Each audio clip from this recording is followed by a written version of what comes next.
പാലക്കാട്ടെ ആശുർ നന്ദയുടെ മരണത്തിൽ അധ്യാപകർക്കെതിരെ കേസെടുക്കുന്നതിൽ നിയമോപദേശം തേടി പോലീസ്.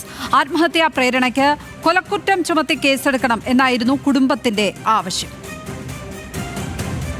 അധ്യാപകർക്കെതിരെ കേസെടുക്കണം എന്ന വിഷയത്തിൽ ഇപ്പോൾ നിയമോപദേശം തേടിയിരിക്കുകയാണ് പോലീസ്.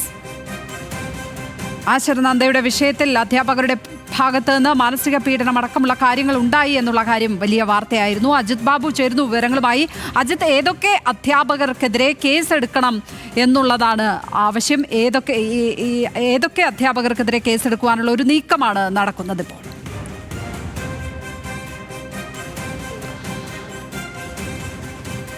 ലക്ഷ്മി പത്മ, നാട്ടുകൾ പോലീസ് സ്റ്റേഷനിലാണ് ഈ കേസുമായി ബന്ധപ്പെട്ട അന്വേഷണം നടക്കുന്നത്.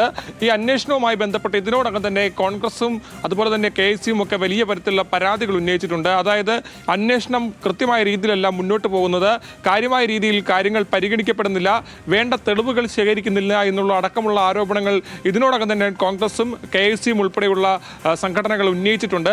പ്രത്യേകിച്ചും ഈ അഞ്ച് അധ്യാപകരെയാണ് ഈ സ്കൂളിൽ നിന്ന് പുറത്താക്കുന്ന ഉൾപ്പെടെയുള്ള നടപടി ഉണ്ടാകുകയും ആശ്രിതനന്ദയുടെ ആത്മഹത്യാക്കുറിപ്പ് എന്ന് കരുതുന്ന ഇത്തരത്തിൽ പോലീസിന് ലഭിച്ച കുറിപ്പിൽ പറയുന്നതുമായ 5 അധ്യാപകരാണ്. ഈ 5 അധ്യാപകർക്കെതിരെ കേസെടുക്കണമെന്നുള്ള ആവശ്യമാണ്. പക്ഷേ അവരുടെ മൊഴി പോലും ഇതുവരെ രേഖപ്പെടുത്തിയിട്ടില്ല എന്നുള്ളതാണ് നിലവിൽ ഉയരുന്ന പ്രധാനമായ വിമർശനം. ആ പശ്ചാത്തലത്തിലാണ് കഴിഞ്ഞ ദിവസം ഇത്തരത്തിൽ KSU നാട്ടുകൾ പോലീസ് സ്റ്റേഷനിലേക്ക് മാർച്ച് ഉൾപ്പെടെ സംഘടിപ്പിക്കുന്ന സാഹചര്യം ഉണ്ടായത്. മാത്രമല്ല, പ്രാഥമികമായി ഇത്തരത്തിൽ FIR രജിസ്റ്റർ ചെയ്ത സമയത്ത് ആശ്രിതനന്ദ മെയിലാണെന്ന് രജിസ്റ്റർ ചെയ്തത് ഉൾപ്പെടെ കോൺഗ്രസ് ഒരു പ്രചരണ വിഷയമാക്കി. അത് ഈ കുറ്റക്കാരെ രക്ഷിക്കാനുള്ള നടപടിയാണെന്ന് അടക്കമുള്ള വിമർശനം ഉയർന്നു. പക്ഷേ ഈ കുടുംബം ഇക്കാര്യത്തിൽ പറയുന്നത് കൊലക്കുറ്റം ഉൾപ്പെടെ ചുമത്തി കേസെടുക്കണമെന്നുള്ള ആവശ്യമാണ്. ആ സാഹചര്യത്തിലാണ് പോലീസ് ഇപ്പോൾ ഇക്കാര്യത്തിൽ ഒരു നിയമോപദേശം തേടുന്നത്.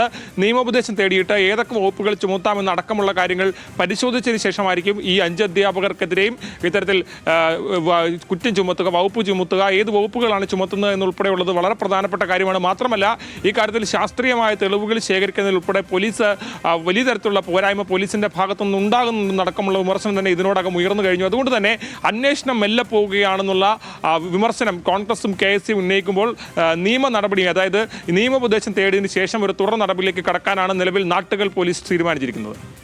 അജിത് ബാബു ആണ് പാലക്കാട് നിന്ന് വിവരങ്ങൾ പങ്കുവച്ചപ്പോൾ.